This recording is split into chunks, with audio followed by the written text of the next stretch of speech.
Deputy Speaker, and it's always a pleasure to follow my friend from Strangford, who spoke such sense, and I could only hope that others who sit on that side of the House would follow his lead. Of course, Mr Deputy Speaker, I welcome this budget, and I welcome the way in which the Treasury has engaged with businesses and engaged with members of Parliament from across this House in listening to the needs of what needs to be done at a time of great national need. Of course, the Chancellor, as has already been said by previous members, has acted responsibly. He has acted responsibly for what we need to do to ensure that our fiscal financial firepower is able to adapt and be resilient in future years to come.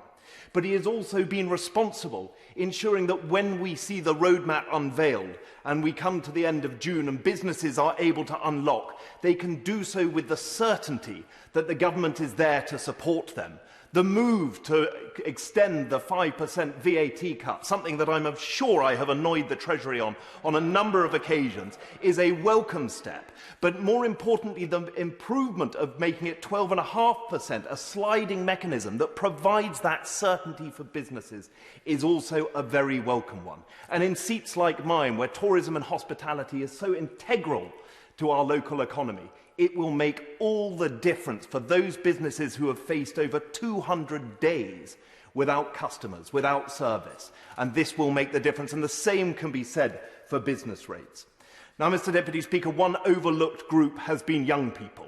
And I know that the Chancellor has bonded with young people recently by saying that he is a Coca-Cola addict. Well, this budget goes further.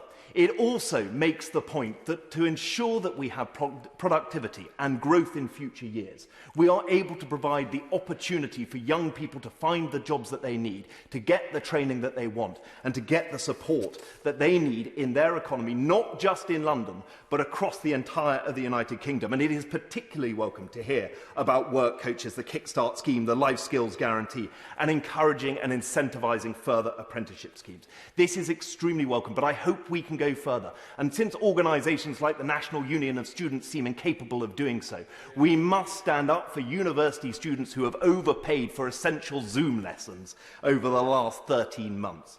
Now, lastly, Mr Deputy Speaker, it is particularly welcome to see a free port being designated in Plymouth and South Devon, not just for Plymouth itself, but for the surrounding area, for those hydrographic and oceanographic companies that manufacture in my patch, for those companies that can export the very best produce of South Devon.